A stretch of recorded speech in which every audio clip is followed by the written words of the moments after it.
2024-29 जैन का first shift का paper आ चुका है। उसका मैथ का पेपर का फर्स्ट क्वेश्चन है अपने पास, find the rank of G twenty की रैंक फाइंड आउट करने के लिए हमें क्या करना होगा? सबसे फर्स्ट इसको अल्फ़ाबेटिक ऑर्डर में अरेंज करना होगा। अल्फ़ाबेटिक ऑर्डर में ABCDEFGHIJKLMNPQRSTVWXYZ, हमने इसको अल्फ़ाबेटिक ऑर्डर में अरेंज कर लिया फर्स्ट ऑफ ऑल। ठीक है, 7 लेटर है, 1 2 3 4 5 6 7, 1 2 3 4 5 6 7। फिर इनको अरेंज, जब डिक्शनरी में हम सर्च करेंगे तो सबसे फर्स्ट लेटर सर्च करेंगे जी को सर्च करने के लिए सबसे पहले हम फर्स्ट लेटर को सर्च करेंगे तो मूविंग करेंगे GENTTWY,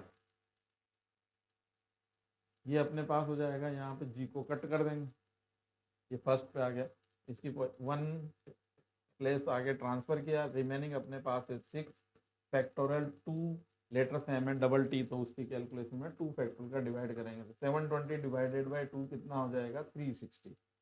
फिर नेक्स्ट हम सर्च करेंगे, नेक्स्ट लेटर है टी को सर्च करेंगे तो टी को 2 प्लेस आगे लेके आएंगे तो यहाँ पे हो जाएगा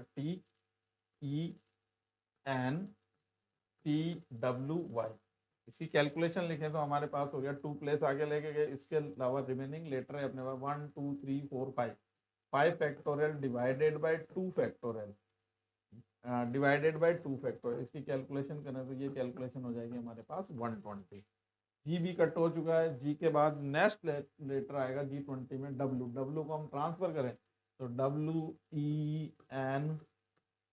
WENTY, तो इसकी कैलकुलेशन हो जाएगी हमारे पास, इसको 3 प्लेस आगे लेके गए, इसके अलावा हो जाएगा 4 फैक्टोरियल डिवाइडेड बाय, इसमें कोई लेटर सेम नहीं है तो डिवाइडेड बाय 1, देन डब्ल्यू भी कैंसिल आउट हो चुका होगा और इसकी कैलकुलेशन हो जाएगी 24 इंटू 3, 24 इंटू 3 का मीन्स हो गया अपने पास 72। देन जी भी कट हो चुका है, ई भी कट हो चुका है, ई भी सर्च हो सकता है, टी भी सर्च हो चुका है और वाई भी सर्च हो चुका है। इसमें हम क्या करेंगे? +1 ऐड कर देंगे, तो टोटल इसको ऐड करेंगे तो 3 8 और 7 5 और 553 इसका करेक्ट आंसर आ जाएगा। Answer is 553। अब इसमें +1 क्यों ऐड किया? क्योंकि जैसे सपोज करो मेरे आगे 3 मेंबर खड़े हुए हैं तो ABC, तो मेरी रैंक कौन सी हो जाएगी? मेरे आगे 3 मेंबर है ABC, तो मेरी रैंक निकालनी है तो क्या आ जाएगा? मुझे मेरी रैंक निकालनी है तो उसमें +1 ऐड करना होगा, मीन्स कितनी हो जाएगी? 4th रैंक पे होगा। मैं जो होऊंगा वो कहाँ पे होऊंगा? 4th रैंक पे खड़ा हुआ, तो मेरी रैंक आ जाएगी 4th। तो सबसे फर्स्ट इनको अल्फाबेटिक ऑर्डर में अरेंज कीजिए, सो सिंपल। और है ना, इसको क्या कर सकते हैं फिर उसके बाद डिक्शनरी में, जैसे हम डिक्शनरी में सर्च करते हैं वैसे सर्च करते जाइए, और सर्च करोगे तो फिर क्या होगा? अपने को फर्स्ट जी लेटर मिला, फिर उसके बाद उसकी कैलकुलेशन लिखिए, अरेंजमेंट कीजिए, अरेंजमेंट करोगे तो जो अरेंजमेंट है उस अरेंजमेंट को लिख दीजिए, फिर डिवाइडेड बाय उसके फैक्टोरियल का डिवाइड कीजिए। ठीक है, इसके बाद हम नेक्स्ट क्वेश्चन की ओर बढ़ते हैं। तो नेक्स्ट क्वेश्चन है हमारे पास, सेकंड क्वेश्चन है, ये है बाइनोमियल थ्योरम का क्वेश्चन है, वेरी सिंपल क्वेश्चन है बाइनोमियल थ्योरम का। इस क्वेश्चन की हम बात करें तो नेक्स्ट क्वेश्चन है हमारे पास 11C2, तो 11C1 divided by 2, 11C2 divided by 3। तो सबसे फर्स्ट इसको आंसर निकालने के लिए इसकी बाइनोमियल हम इक्वेशन नोट करेंगे, 1 + x की होल पावर n, ये हो जाएगा NC0 NC1 x + NC2 x square up to NCn x की पावर n।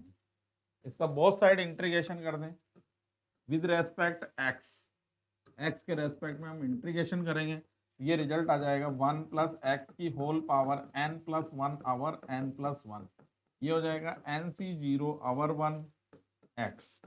कॉन्स्टेंट का इंटीग्रेशन क्या हो जाएगा? विद रेस्पेक्ट x तो x, विद 1 का इंटीग्रेशन, कॉन्स्टेंट का इंटीग्रेशन हो जाएगा x, NC1 x square divided by 2, NC2 x cube divided by 3 plus up to NCn x की power n + 1 divided by n + 1। हमारे पास इंटीग्रेशन होगा, प्लस इसमें इंटीग्रेशन कांस्टेंट यूज कर सकते हैं। सबसे फर्स्ट इसमें हम वैल्यू फिल करेंगे तो क्या आ जाएगा हमारे पास calculation n is equal to, तो हमने फिल की, इसमें लिमिट यूज कर लें जीरो से हम लिमिट यूज कर लें 11, 0 से 11 लिमिट यूज करेंगे। इसकी कैलकुलेशन करें तो अपर लिमिट तो हमारे पास हो जाएगी 11 फिल करोगे तो 1 प्लस एक्स की पावर 1 प्लस एक्स की पावर कितनी हो जाएगी 1, यहाँ 0 से 11 तक लिमिट यूज कर रहे हैं तो 0 से 11 तक लिमिट यूज करेंगे तो मीन्स आ जाएगा यहाँ पे हमारे पास हो जाएगा 1 प्लस एक्स की power n plus 1 divided by n plus 1 और n प्लस 1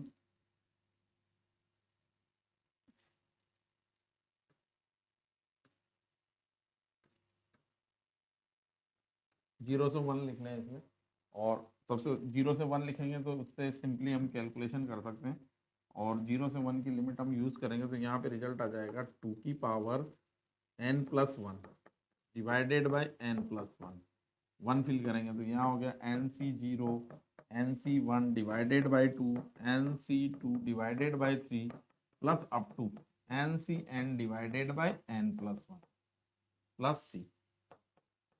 जब लोअर लिमिट यूज करेंगे, जब इसमें 0 फिल करेंगे तो यहाँ रिजल्ट हो जाएगा minus 1 over n plus 1, minus n plus 1, और 0 फिल करेंगे तो माइनस 0, इधर राइट हैंड साइड में 0 0 0 0 0 अप टू क्या हो जाएगा माइनस c, c से c कैंसिल आउट हो जाएगा और फाइनल रिजल्ट हमारे पास आ जाएगा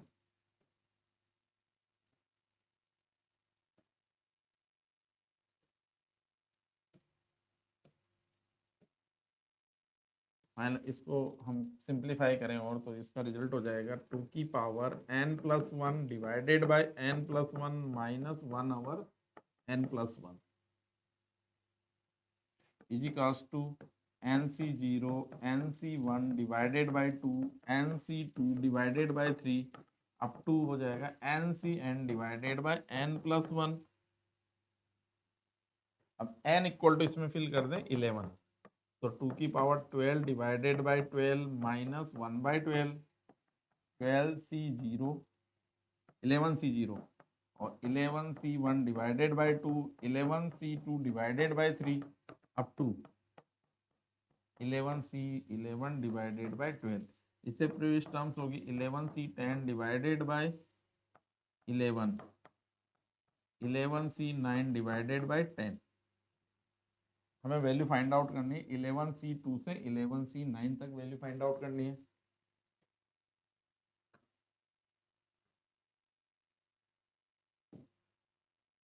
तो 11 से 9 वैल्यू फाइंड आउट 2 की power 12 divided by 12 minus 1 by 12 minus 11c0 minus 11c10 divided by 11 minus 11c11 divided by 12 is equals to 11c1 divided by 2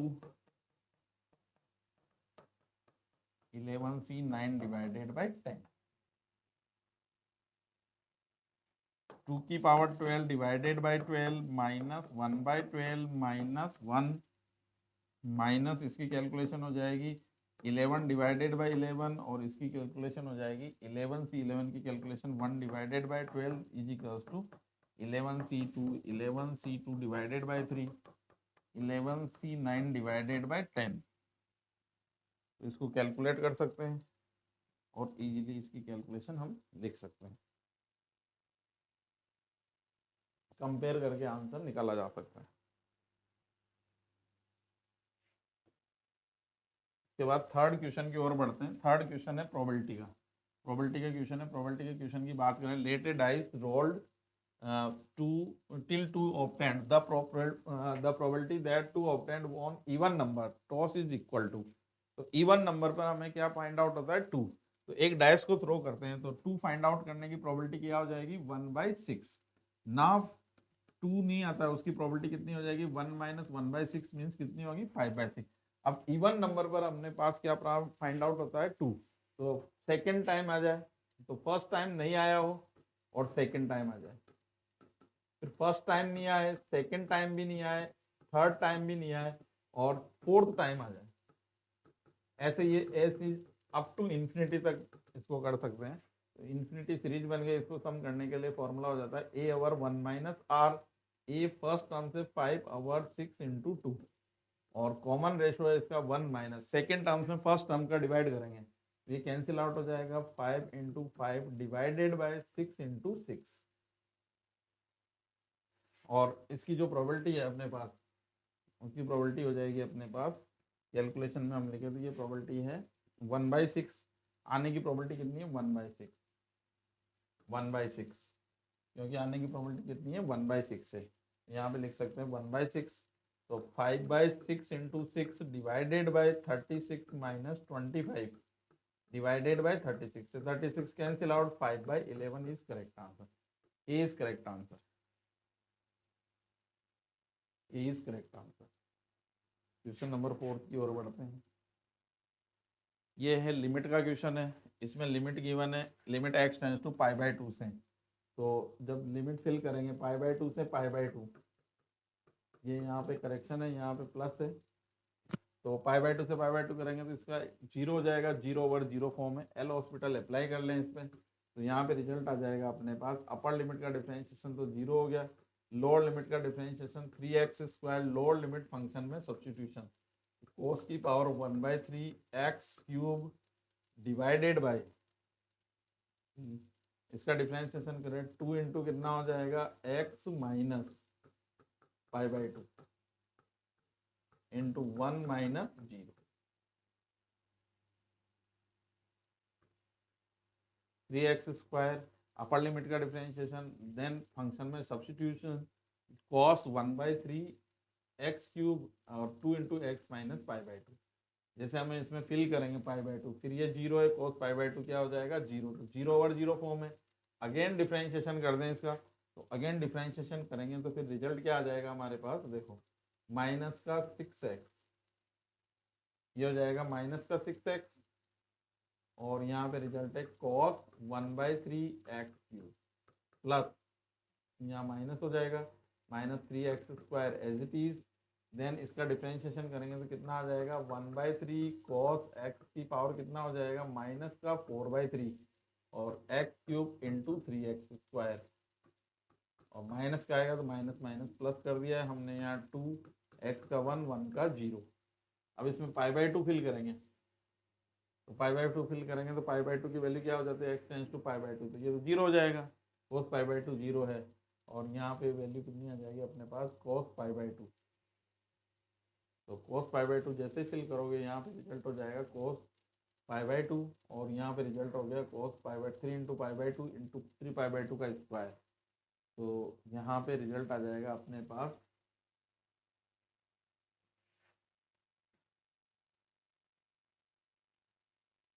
इसके सॉल्यूशन को कट करें, इसको दोबारा सोल्व करें तो देखो क्या रिजल्ट आता है हमारा। थोड़ा सा यहाँ कैलकुलेशन में गलती है।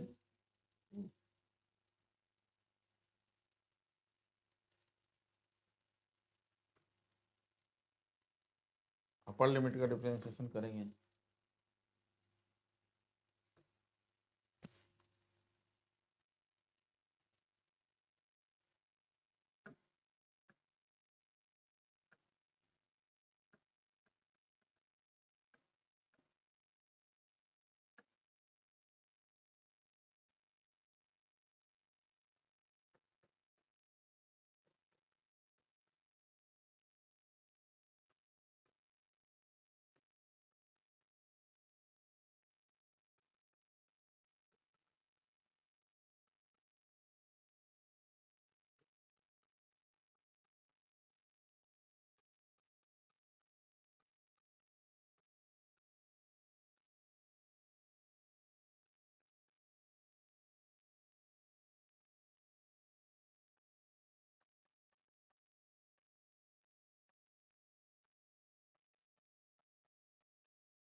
हेलो एवरीवन, आई होप आप सभी ठीक हैं और मैं उम्मीद करता हूँ आपका पेपर अच्छा हुआ होगा।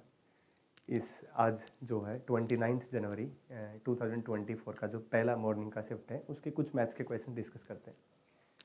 तो हम स्टार्ट करते हैं 8th क्वेश्चन से। 8th क्वेश्चन में एक सिंपल सा ट्रिग्नोमेट्रिक इक्वेशन गिवन है और tan थीटा की वैल्यू पूछी है। ठीक है, अब इस सवाल को करने की भी है सो मैनी मेथड्स। जैसे मेथड 1 जो है क्या हो सकता है, एक तरीका तो क्या है कि जैसे कोस थीटा को मैंने लिखा हाफ एंगल फॉर्मूले से, यानी कोस थीटा को लिखा 1 minus ten square theta by 2 upon 1 plus ten square theta by 2, और साइन थीटा को लिख दिया 2 tan theta by 2 upon 1 plus ten square theta by 2। आप उसको सोल्व करोगे तो टेन थीटा बाई 2 में क्वाड्रेटिक इक्वेशन आएगी, वहाँ से टेन थीटा बाई 2 की वैल्यू आएगी। टेन थीटा बाई 2 की वैल्यू आने के बाद में आप टेन थीटा बराबर 2 tan theta by 2 upon 1 minus ten square theta by 2 वाला फॉर्मूला लगा के उसमें पुट कर दीजिए, टेन थीटा की वैल्यू आ जाएगी। एक तरीका। दूसरा तरीका क्या हो सकता है, मतलब करने के तरीके बता रहा हूँ, ठीक है। दूसरा तरीका क्या हो सकता है कि इसको दोनों तरफ स्क्वायरिंग कर दीजिए। स्क्वायरिंग करोगे तो एक टर्म आएगा साइन स्क्वायर थीटा का, एक टर्म आएगा कोस स्क्वायर थीटा का, और एक टर्म आएगा जिसमें sine theta into cos theta आएगा, बाकी ये कॉन्स्टेंट टर्म होगा। अब कोस स्क्वायर थीटा को आप लिख दो 1 अपॉन सेक स्क्वायर थीटा, और सेक स्क्वायर थीटा को लिख दो 1 प्लस टेन स्क्वायर थीटा। ठीक है, ऐसे ही साइन स्क्वायर थीटा को लिख दो आप 1 माइनस कोस स्क्वायर थीटा कर दो चाहे तो उसको पहले, तो वो कोस स्क्वायर के साथ ही क्लब हो जाएगा। और एक sine theta into cos theta है, उसको लिख दो आप साइन 2 थीटा बनाकर, फिर उसको लिखो 2 tan theta upon 1 plus ten square theta. तो वहाँ से टेन थीटा में आप सोल्व करोगे तो क्वाड्रेटिक इक्वेशन बनेगी, उसको सोल्व कर लीजिए। ऐसे भी कर सकते हैं। और एक तीसरा तरीका क्या हो सकता है, इसमें जैसे 4,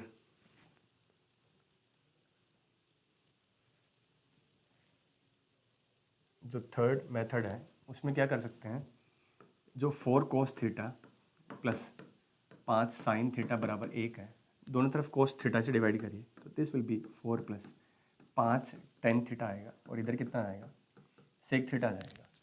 अब यहाँ पर हमें टेन थीटा चाहिए, तो अगर मैं दोनों तरफ स्क्वायरिंग कर दूँ तो इधर तो कितना हो जाएगा 4 का स्क्वायर प्लस ये 40 ये टेन थीटा, और ये कितना आएगा 25 टेन स्क्वायर थीटा, और इधर क्या बन जाएगा सेक स्क्वायर, जिसको आप क्या लिख सकते हैं 1 प्लस टेन स्क्वायर थीटा लिख सकते हैं। तो आप यहाँ से देखोगे ये आपका 24 टेन स्क्वायर थीटा, और ये प्लस का 40 टेन थीटा, और माइनस का कितना प्लस का 15 बराबर 0। इसको सोल्व कर लीजिए, यहाँ से टेन थीटा जाएगा। तो एक तरीका ये है, सारे तरीके आसान है, you can do very easily. एक सिंपल सा सवाल था, आगे आप सोल्व कर सकते हैं। नेक्स्ट सेकंड क्वेश्चन जो है, मतलब नाइन्थ क्वेश्चन में नाइन्थ क्वेश्चन में देखिए मीन गिवन है और alpha square plus beta square पूछा है, वेरिएंस गिवन है। तो आपको पता है वेरिएंस इसका जो ये है variance that is equal to sigma x square x i upon n minus x bar का होल स्क्वायर, ऐसा ही है। यहाँ से कितना आ गया 66.2, तो ये आ गया, और ये कितना हो जाएगा 60 square plus 60 square plus 44 square plus 58 का स्क्वायर प्लस 68 का स्क्वायर, ये यहाँ पे कॉमा है शायद, और ये alpha square plus beta square plus 56 का स्क्वायर बटे में कितना टोटल 8 टर्म्स है तो डिवाइड बाय 8, और ये माइनस 58 का होल स्क्वायर मीन का स्क्वायर। इसको एलसीएम ले लीजिए तो 66 इंटू 2 इंटू कितना 8, और कितना जाएगा this will B alpha square plus beta square, तो एक तरफ कर दीजिए, और ये 60 square plus 60 square plus 44 square plus 58 square 68 square plus 56 square minus का 7 इंटू 58 का स्क्वायर, एलसीएम लोगे तो 8 हो जाएगा, 8 में से एक 58 स्क्वायर कैंसिल आउट हो जाएगा, और ये बचा। ठीक है, अब यहाँ पर क्या करना है फर्दर, आप इसको थोड़ा सा इजी वे में कैलकुलेट कर सकते हो। इजी वे में कैसे, जैसे ये एक 60 स्क्वायर है, इधर से एक 58 स्क्वायर उठाया, तो 60 स्क्वायर माइनस 58 स्क्वायर को आपने क्या लिखा, this can be a minus b plus b, तो 2 इंटू कितना 118 आ गया, तो ये कितना आ जाएगा 236। ठीक है, ये आएगा। ऐसे आप 44 स्क्वायर को उसको ले सकते हैं, तो 44 स्क्वायर माइनस 58 स्क्वायर है, तो ए माइनस बी कितना आ जाएगा दैट इज़ माइनस का 40, और ए प्लस बी कितना आ जाएगा ये 60 और 40 100। ठीक है, तो 102, और इसको आगे फर्दर सोल्व कर सकते हैं जो भी है।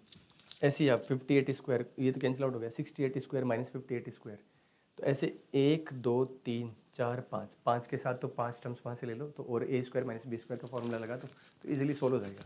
और 2 टर्म बचेंगे तो 58 का स्क्वायर इंटू 2, मतलब कैलकुलेशंस को थोड़ा सा आप कम कर सकते हो या ईजी कर सकते हो, इस वे में कर सकते हो कि ज़्यादा आपको ऐसे लगे नहीं कि आप एडिशन मल्टीप्लिकेशन कर रहे हो, तो थोड़ा सा रिड्यूस किया जा सकता है।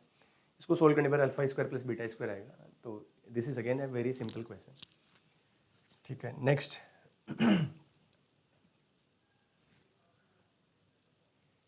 जो अगला सवाल है अगेन आप देखोगे तो आसान सवाल है, मुश्किल सवाल नहीं है। आसान कैसे, जेड देर खाइए, ये उठा के यहाँ रख दीजिए और इसका मोड ले लीजिए, तो एक रियल वैल्यू होगी, ठीक है, और ये यहाँ पे भी रख दीजिए, तो देखिए कितना जाएगा, दिस इज 1/2 माइनस का 2 आयोटा प्लस का 1, और ये कितना आएगा अल्फ़ा इंटू 1/2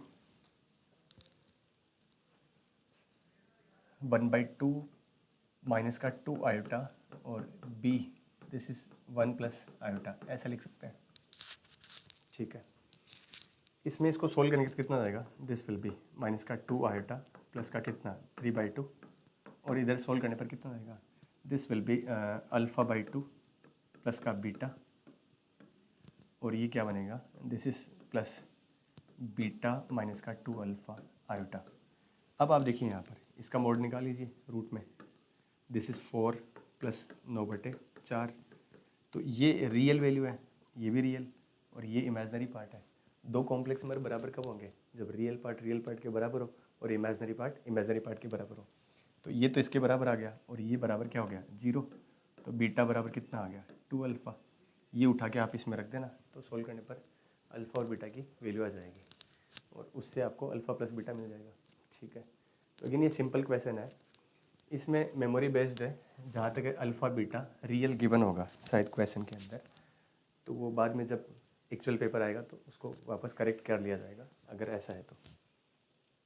मतलब अल्फ़ा बीटा अगर रियल है तो ऐसा कर सकते हैं, अल्फ़ा बीटा इमेजनरी हुआ, कॉम्प्लेक्स नंबर हुआ, तो फिर आप ऐसा नहीं कर सकते, ये रियल मान के हमने इक्वेट किया, तो मे बी शायद अल्फ़ा बीटा रियल है क्वेश्चन के अंदर, ठीक है। नेक्स्ट क्वेश्चन,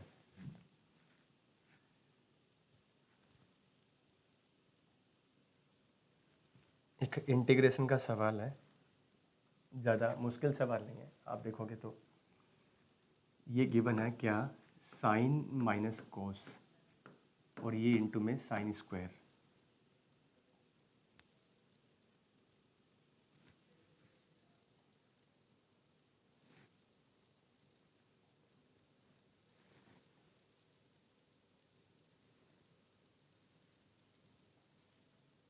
एक मिनट, इसमें देखिए क्या है ये, इसको ऐसा लिख सकते हैं साइन माइनस कोस और ये कितना है साइन स्क्वायर अपॉन में, यहाँ पर इसको साइन अपॉन कोस में कन्वर्ट करिए तो इधर कितना बनेगा साइन की पावर 4 और ये कितना हो जाएगा साइन इंटू कोस क्यूब, एक कोस ऊपर चला जाएगा dx, इसको फर्दर सोल्व करोगे तो साइन माइनस कोस और ये कितना हो गया साइन इंटू कोस और अपॉन में कितना आएगा, this will B cos cube plus sine cube dx।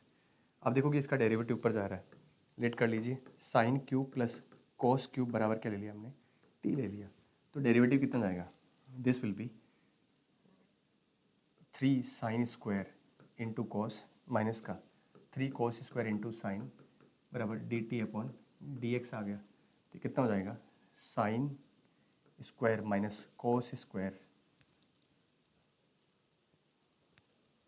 या इसको मल्टीप्लाई करोगे तो ये आएगा सेम, साइन कोस में कॉमन ले लीजिए, साइन कोस कॉमन लिया तो कितना आ गया, दिस विल बी 3 भी कॉमन ले लीजिए, साइन माइनस कोस और ये कितना हो जाएगा डी एक्स बराबर कितना आ गया डी टी अपॉन 3, तो सिंपली ये कितना हो जाएगा इंटीग्रेशन जो है दैट विल बी 1/3 इंटू और डी टी अपॉन में कितना टी, ये बनेगा नीचे टी ऊपर डी टी हो गया, और ये कितना हो जाएगा further, this will be 1/3 ln t plus c, t की वैल्यू वापस पुट कर दीजिए। तो एक सिंपल सा सवाल है, ठीक है, सब्सटीट्यूशन का, बस थोड़ा टर्म्स को आपको रीअरेंज, टर्म्स को मैनेज करना था, ठीक है।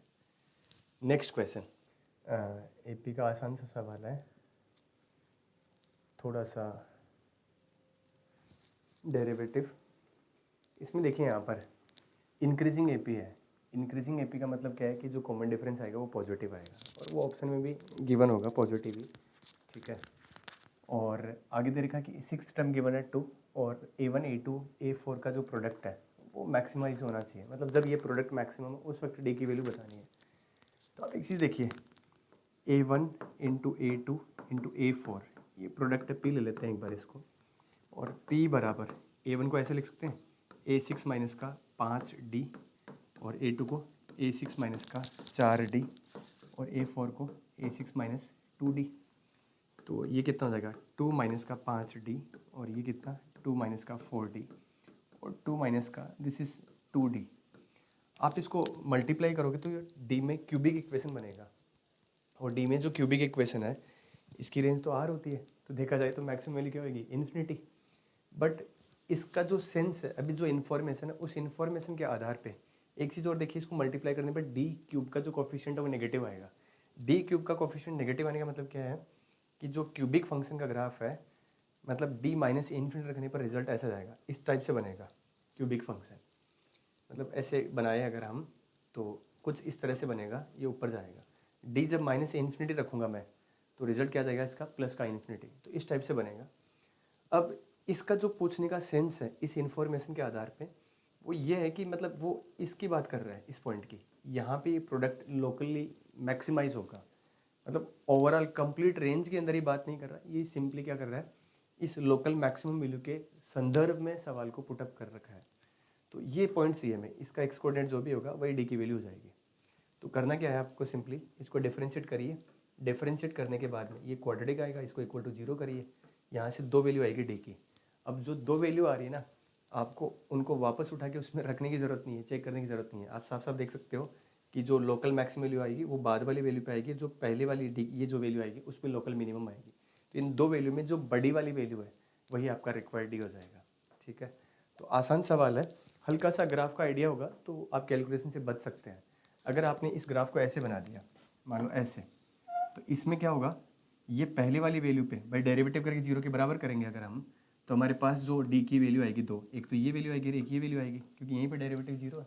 तो इस केस के हिसाब से तो पहली वाली जो वैल्यू वहाँ पर लोकल मैक्सिमम आ रहा है, और इस केस के हिसाब से दूसरी वाली वैल्यू पे लोकल मैक्सिमम आ रहा है।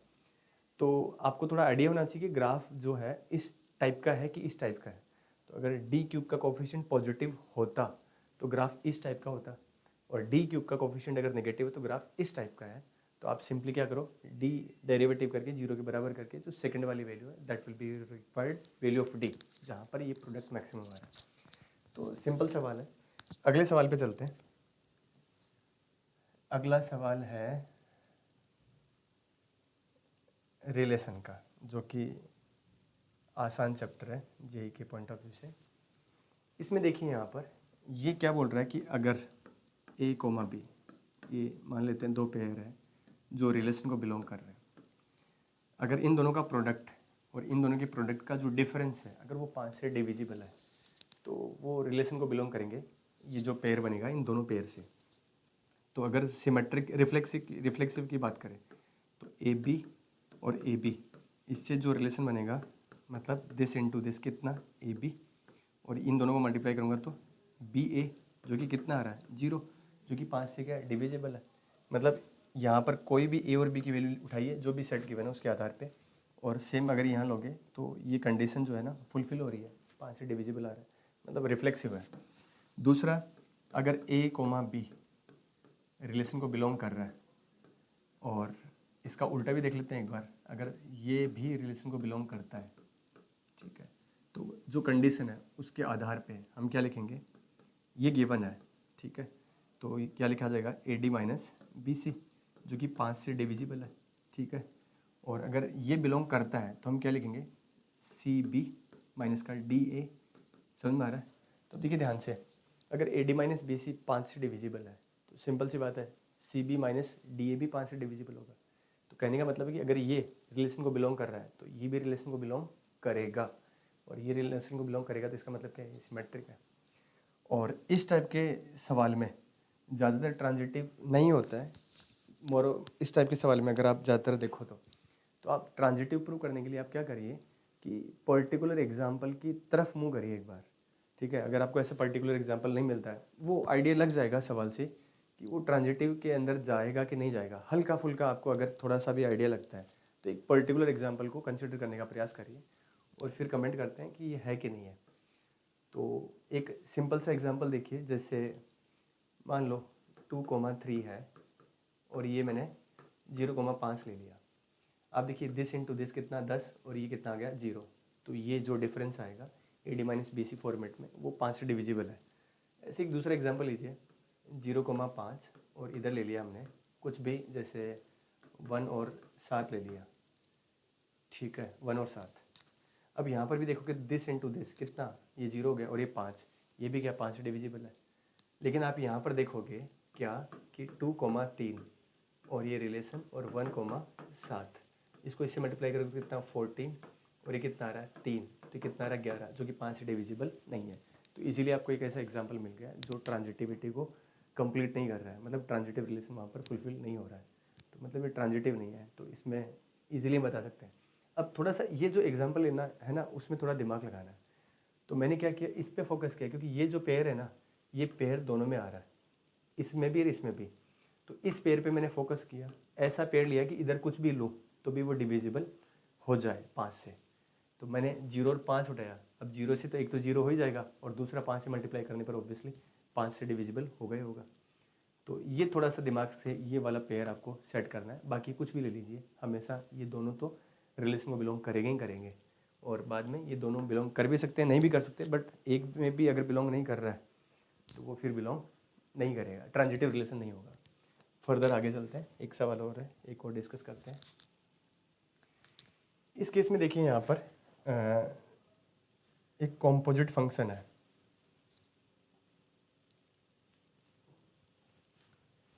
कॉम्पोजिट फंक्शन है। तो इसके अंदर range of f of gx। तो एक सिंपल सा कॉन्सेप्ट है कि अगर कॉम्पोजिट फंक्शन की रेंज आपको फाइंड करनी है तो आप अंदर से बाहर की तरफ मूव करिए। कैसे? अगर इसकी रेंज निकालनी है तो पहले इसका रेंज फाइंड कर लीजिए और इसकी रेंज के हिसाब से फिर देखिए ये कहाँ से कहाँ तक आउटपुट दे रहा है। तो अगर मैं gx की रेंज पता करूँ तो इसकी वजह से यहाँ से जो रेंज आएगी वो सेम -1 से 0 ही आएगी, ठीक है। और इसकी वजह से इधर जो रेंज आएगी वो क्या आएगी 0 से 3। तो शायद ये यहाँ पे हो सकता है, may be this is close interval, या फिर यहाँ पे होगा। तो यूनियन ये कितना आ गया 0 से 3। तो ये रेंज कितना आएगा -1 से 3 आ गया। किसका रेंज? gx का। मतलब जो fx को इनपुट मिलेगा वो -1 से 3 के बीच में मिलेगा। अब ये पूरा इनपुट f एक्सेप्ट करेगा कि नहीं करेगा ये देखने वाली बात है। तो अगर इधर fx का जो डोमेन देखोगे तो वो -1 से 3 तक जा रहा है, ठीक है। मतलब ये इंटरवल्स का एक बार देखना पड़ेगा, वो एग्जैक्टली कंफर्म नहीं कि ये क्लोज है कि ओपन है, बाकी अप्रोच यही रहेगा। तो यहाँ पर gx की रेंज आ रही है -1 से 3 और -1 से 3 ही f का क्या है डोमेन है यहाँ पे। तो मतलब gx का जो भी आउटपुट आ रहा है पूरा का पूरा f क्या करेगा रीड करेगा। और -1 से 3 में f का आउटपुट क्या आ रहा है तो देख लेते हैं। इस इंटरवल में इससे क्या आउटपुट आ रहा है, इस इंटरवल में इससे क्या आउटपुट आ रहा है। तो ये तो इंक्रीजिंग ग्राफ है, लाइन का ही तो है। तो -1 पे कितना आ रहा है, दिस इज़ 0, और 0 रखने पर कितना आ रहा है 2, और इधर इसमें कितना आ रहा है, ये डिक्रीजिंग ग्राफ है क्योंकि स्ट्रेट लाइन स्लोप नेगेटिव है, तो डिक्रीजिंग ग्राफ है तो कितना 0 रखने पर तो 1 आ रहा है, ठीक है। और 3 रखने पर कितना आ रहा है 0, 0 रखने पर 1, 3 रखने पर 0। तो इसकी वजह से तो ये रेंज आ रही है और इसकी वजह से ये आ रही है, मिला के लिखोगे तो 0 से 2 आ रहा है, ठीक है। तो ये भी एक सिंपल सवाल था। तो कुछ क्वेश्चंस मैंने डिस्कस किए हैं और इनको देखा जाए तो बस अगर आप पेशेंस के साथ पेपर अटेम्प्ट करोगे ना तो मोर और लेस ज़्यादातर सवाल होने लायक है, ठीक है। अगर 25 में से भी मान लो 20 सवाल भी करते हैं, ठीक है, बस एक्यूरेसी पे फोकस करना है और बाकी हड़बड़ाहट नहीं करनी है, ठीक है। आगे जिन बच्चों का भी जेईई मेंस का पेपर नहीं हुआ है, आई होप कि उनका पेपर अच्छा हो और उनके लिए wish you all the best. और जिनका अच्छा हुआ है या हो गया है वो एडवांस पे फोकस करें। एंड थैंक यू, जय हिंद। चलिए बेटा, तो आगे बढ़ते हैं प्रॉब्लम नंबर 15 के साथ। प्रॉब्लम नंबर 15 में बहुत सिंपल सा इंटीग्रेशन पूछा है, आप लोगों ने कई बार किया भी होगा इसे सॉल्व। तो देखिए जरा, -π/2 टू +π/2 का लिमिट लगा रखा है, तो यहाँ पर हम a + b - x वाला प्रॉपर्टी अप्लाई कर सकते हैं। इसको हम आई एज्यूम कर लेते हैं, एक सेकेंड। अब अगर इसको आई एज्यूम किया और प्रॉपर्टी लगाई हमने a plus b minus x, तो a प्लस बी हो गया 0, तो ये हो गया 0 माइनस एक्स, तो यहां आ जाएगा minus pi by 2 plus pi by 2 again, यहां देखिए माइनस एक्स आएगा तो ये तो वापस एक्स स्क्वायर हो गया, कॉस ऑफ माइनस एक्स ये कॉस एक्स ही हो जाएगा 1 एज इट इज, और यहां आ जाएगा pi raise to power minus x, pi raise to power minus x plus ये हो गया 1 plus sine square x as it is, क्योंकि आप जो माइनस एक्स रखेंगे उसके स्क्वायर कैंसिल कर देगा। इसके बाद में यहां पर आ गया 1 प्लस ई पावर, अब साइन एक्स यहां एक्स की जगह अगर आपने माइनस एक्स रखा तो यहां पर हो जाएगा माइनस साइन एक्स और पावर आ जाएगा इस पर 2023, ऑड पावर है तो माइनस बाहर रहेगा, ठीक है। और यहां पर फिर से dx, ओके अभी करना क्या होता है, a plus b minus x लगा दिया, हम क्या करेंगे दोनों को ऐड करेंगे। अब ऐड किया तो यहां पर i and i 2i, limit अभी भी minus pi by 2 plus pi by 2। अब जरा देखिए ये है पाई पावर माइनस एक्स, इसको लिख सकते हैं हम 1 अपॉन पाई पावर एक्स, और वो एलसीएम लेंगे तो वो पलटी मार के ऊपर, और आपके पास आ गया यहां पर एक्स स्क्वायर कॉस एक्स और एक्स स्क्वायर कॉस एक्स यहां भी होगा, दोनों जगह से इसे कॉमन ले लेते हैं। यहां पर आपके पास ऊपर आ गया pi power x 1 plus pi power x नीचे, और यहां पर 1 प्लस पाई पावर एक्स नीचे, तो यहां बन जाएगा आपके पास 1 plus pi power x divide by 1 plus pi power x, ये और ये कैंसिल। सिमिलरली यहां पर भी यहां ई पावर कोई नेगेटिव पावर है, इसको हम फिर से 1 अपॉन ई पावर साइन एक्स पावर 2023 लिखेंगे, जो पलटी मार के ऊपर जाएगा, नीचे फिर से यही टर्म बन जाएगी। तो जब इन दोनों को हम ऐड कर रहे हैं तो 1 plus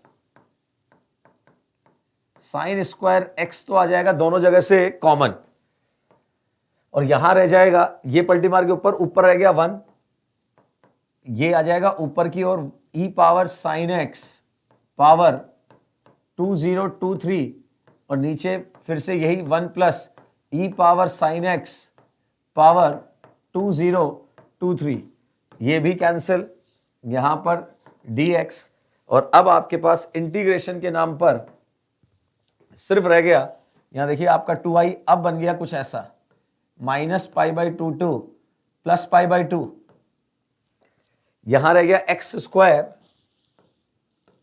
cos x plus 1 plus sine square x dx। और अब इसके बाद तो आप बहुत इजीली इनको इंटीग्रेट कर सकते हैं। एक्स स्क्वायर कॉस एक्स का इंटीग्रेशन करना होगा तो आपको यहां बाई पार्ट लगाना पड़ेगा, 1 का आप कर सकते हो, साइन स्क्वायर का इंटीग्रेशन आपको पता है, लिमिट पुट करेंगे 2 से डिवाइड करेंगे, आपका आंसर बन जाएगा। तो एकदम सीधा और स्ट्रेट प्रॉब्लम था, इसमें कुछ भी इंटरेस्टिंग और कुछ भी नया नहीं था, ठीक है।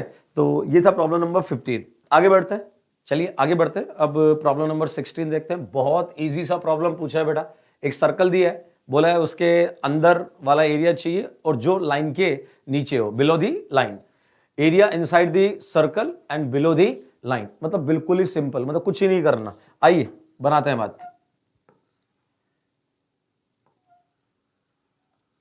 ये हो गया सर्कल, ठीक है, ये 13 होगा बेटा, ये -13 हो गया, अगेन 13 एंड -13, ये तो सर्कल ड्रॉ कर लिया हमने। लाइन है हमारे पास y equals to 5x minus 13, हमें ये लाइन ड्रॉ करनी है, तो क्लियरली विजिबल है कि यहां से जाएगा कुछ ऐसा लाइन बनेगा। अब ये लाइन के नीचे वाला और सर्कल के अंदर वाला, मतलब हमें ये एरिया चाहिए, ये एरिया हमें फाइंड करना है, बहुत आसान रहेगा। इसके लिए हमें बस ये एक पॉइंट पता करना है, ये है intersection point of line and circle. अब जब आप इन दोनों को सॉल्व करोगे तो आपको यहां से जो पॉइंट मिलेगा उसमें x तो मिलेगा बेटा जी 0 एंड 5, 0 के करस्पॉन्डिंग वो एक पॉइंट तो ये वाला हो ही जाएगा, और दूसरा पॉइंट मिलेगा ये 5 वाला, तो 5 के करस्पॉन्डिंग जो y वैल्यू बनेगी वो मिलेगी 12, तो ये पॉइंट हो जाएगा 5,12। अब आपको सिर्फ ये एरिया फाइंड करना है, तो बहुत इजीली समझ में आ रहा है। यहां अपन एक काम करते हैं, जो स्ट्रिप चलाएंगे वो हॉरिजॉन्टल स्ट्रिप चलाएंगे कुछ ऐसा, और इसको रन करेंगे -13 से 12 तक। y में कहां से y में स्टार्ट करेंगे -13 से और कहां तक 12 में, और यहां लगाएंगे अपन x2 minus x1, final minus initial. तो अपने पास जो रिक्वायर्ड एरिया है वो हो जाएगा -13 से +12, -13 से +12, और वो हो जाएगा फाइनल, और लाइन हो जाएगी इनिशियल। तो उसका x चाहिए होगा अपने को, सर्कल का x दिख रहा है साफ साफ, √169 माइनस y², इस तरफ पॉजिटिव ही होता है x, तो आपको यहां पॉजिटिव ही लेकर चलना है। इसमें पूरे में x कैसा है बेटा जी, पॉजिटिव, क्योंकि आप फर्स्ट और फोर्थ क्वाड्रेंट में तो आप पॉजिटिव ही है, तो यहां पॉजिटिव लेके चलना है। इसमें से माइनस करना है लाइन वाला x। अब लाइन वाला x क्या हो गया, y + 13/5, और ये सब इंटीग्रेट होगा विद रिस्पेक्ट टू y, और y को हमने रन करा लिया है -13 से 12 तक। अब आप सोच के देखिए कितना सिंपल इंटीग्रेशन आपको करना है, और लिमिट पुट करनी है, खत्म खत्म बस, और कुछ नहीं करना। और ये आप सोच के देखिए इंटीग्रेशन में कितना आसान है, डायरेक्ट फॉर्मूला है √a² माइनस x² वाला, जिसमें हम साइन इनवर्स का इस्तेमाल करते हैं। ठीक है, तो एकदम ही इजी प्रॉब्लम था, फ्री के नंबर थे, आपको करना चाहिए था। नेक्स्ट,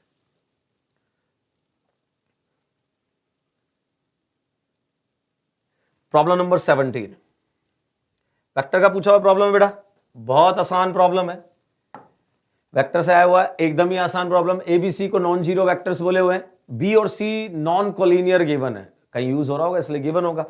फिर बोला कि a + 5b is collinear with c। अब अगर दो वेक्टर कोलिनियर है तो फिर हम एक वेक्टर को